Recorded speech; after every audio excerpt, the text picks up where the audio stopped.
Bismillahirrahmanirrahim. Assalamualaikum warahmatullahi wabarakatuh. Sahabat Rakevi Islami yang dimuliakan Allah, pada kesempatan kali ini saya akan membahas tentang inilah dosa wanita yang cintai suami orang dalam diam atau terang-terangan. Mempunyai rasa cinta itu wajar saja.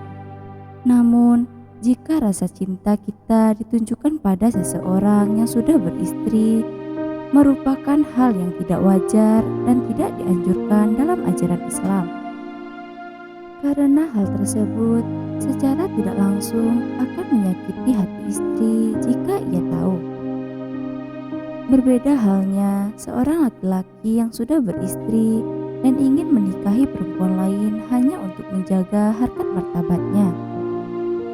Namun, sebelum kita lanjut, saya ingin mengajak sahabat semua agar mendukung channel Rakevi Islami ini dengan tekan tombol like, subscribe, dan nyalakan loncengnya. Dengan begitu, sahabat sudah ikut serta dalam mensyiarkan kebaikan di dunia dan di akhirat. Semoga Allah memberikan balasan kebaikan berlipat ganda kepada sahabat semua.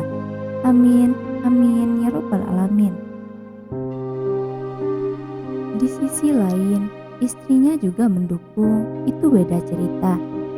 Tapi, jika dipikir-pikir, wanita mana yang rela suaminya berbagi cinta dengan wanita lain? Seperti apakah hukum Islam tentang mencintai suami orang? Cinta menurut Islam merupakan hal yang dihalalkan asal bisa mengendalikannya dan tidak memberikan cinta tersebut secara berlebihan. Karena cinta paling besar sudah selayaknya hanyalah kepada Allah Subhanahu wa Ta'ala. Karena semua yang berlebihan itu dilarang dalam Islam. Mencintai suami orang dalam Islam bisa berujung zina karena dipenuhi dengan hawa nafsu. Contohnya saja, zina mata. Karena setiap bertemu selalu ingin menatapnya lama dan tidak ingin berpaling dari pandangannya. Perilaku ataupun tindakan yang memicu rusaknya hubungan seorang suami dengan seorang istri ialah sesuatu hal yang bisa dikatakan haram hukumnya. Tindakan tersebut sudah dikategorikan dalam dosa besar. Mengenai pernyataan yang dikutip tersebut juga diperkuat dengan penjelasan yang ada pada hadis berikut ini. Dari Abu Hurairah radhiyallahu anhu mengenai hal tersebut, bahwa Rasulullah Shallallahu alaihi wasallam pernah bersabda, barang siapa menipu dan merusak hubungan seorang hamba dari tuannya, maka ia bukanlah bagian dari kami. Dan barang siapa merusak hubungan seorang wanita dari suaminya, maka ia bukanlah bagian dari kami. Kemudian Rasulullah Shallallahu alaihi wasallam juga bersabda, tidak halal bagi seorang wanita meminta kepada suaminya agar sang suami mencerai wanita lain yang menjadi istrinya, dengan maksud agar sang wanita ini memonopoli piringannya.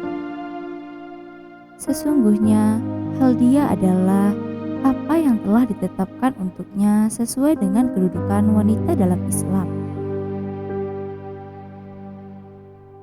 Inilah hal-hal yang bisa dianggap merusak hubungan. Pertama, melakukan guna-guna dengan bantuan paranormal. Perbuatan ini merupakan suatu perbuatan syirik dalam Islam, yang pada dasarnya sangat dibenci oleh Allah karena menduakannya. Di masyarakat, perbuatan ini sudah tidak asing lagi di telinga. Meminta bantuan paranormal untuk memikat hati suami orang lain termasuk dosa besar dalam Islam. Berikut ini hadis yang bisa digunakan sebagai landasan perbuatan tidak terpuji tersebut. Rasulullah Shallallahu alaihi wasallam bersabda, barang siapa mendatangi peramal lalu mempercayai apa yang dikatakannya, maka salatnya tak diterima selama 40 hari. Hadis riwayat Muslim. Mereka, para paranormal, itu tidak ada apa-apanya.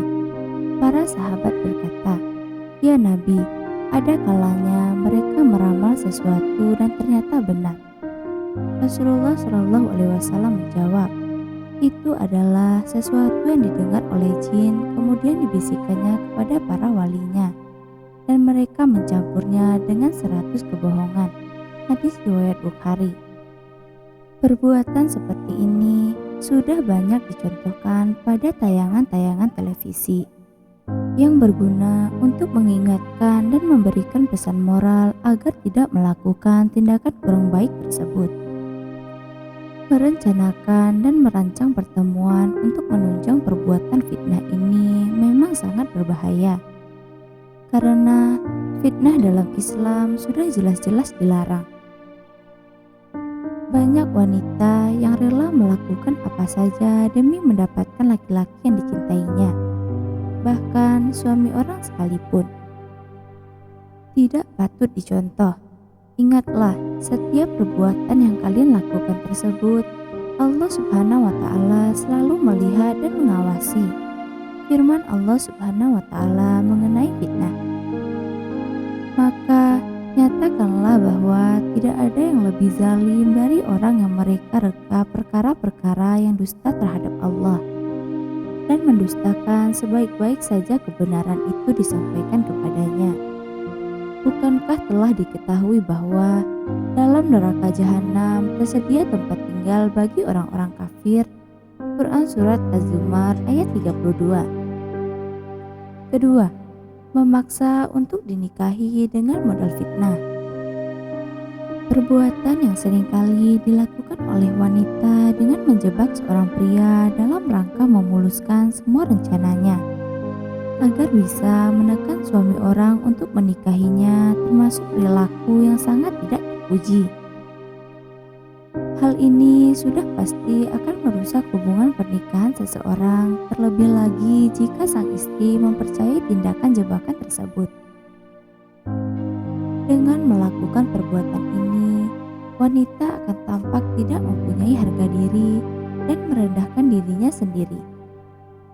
Masih banyak calon imam di luar sana yang jauh lebih baik dan pantas untuk mendampingi. Kenapa harus suami orang yang dikejar? Fitnah itu besar dahsyatnya dari melakukan pembunuhan. Quran Surat Al-Baqarah ayat 217. Ketiga, mendoakan hal-hal yang buruk. Berdoa hal-hal buruk untuk orang lain tidaklah baik. Doa yang buruk juga tidak akan dikabulkan oleh Allah. Bersenang-senang di atas penderitaan orang lain adalah istilah yang tepat untuk hal ini. Sudah bisa ditebak, wanita yang mencintai suami orang lain pasti akan memanjatkan doa agar hubungan rumah tangga orang lain rusak dan bahkan berujung pada perceraian. Sehingga ia akan berpeluang besar mendapatkan cinta dari suami orang tersebut. Pahami juga mengenai perceraian menurut Islam, agar Anda yang berniat merusak hubungan rumah tangga orang lain bisa mengurungkan niat tidak baik tersebut. Karena lelaki single lain masih banyak yang lebih pantas menjadi pendamping Anda. Manusia berdoa untuk keburukan sebagaimana ia mendoakan untuk kebaikan, dan adalah manusia bersifat tergesa-gesa. Quran Surat Al-Isra ayat 11. Keempat, melakukan tindakan merayu. Wanita yang mempunyai hobi merayu sama halnya merendahkan dirinya sendiri di hadapan laki-laki.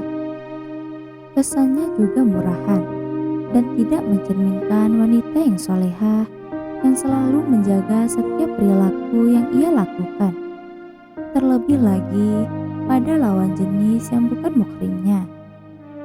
Sudah menjadi kewajiban seorang wanita untuk menjaga tindakan ataupun perilakunya agar tidak termasuk pada golongan wanita yang tidak baik. Kelima, memancing komunikasi berlebihan dengan suami orang. Zaman sekarang ini sangat dimudahkan dengan adanya kemajuan teknologi, seperti halnya komunikasi yang sudah sangat mudah untuk dilakukan. Pesan singkat seperti WA dan media sosial lainnya sangat menunjang komunikasi digital. Hal ini justru seringkali dimanfaatkan untuk perbuatan yang tidak baik. Contohnya, untuk menggoda suami orang dengan mengirimkan pesan secara berlebihan dengan harapan akan mendapatkan balasan. Jika sang istri membacanya, pasti akan timbul kesalahpahaman yang bisa memicu retaknya rumah tangga. Itulah dosa wanita yang cintai suami orang dalam diam atau terang-terangan. Wallahu a'lam. Wassalamualaikum warahmatullahi wabarakatuh.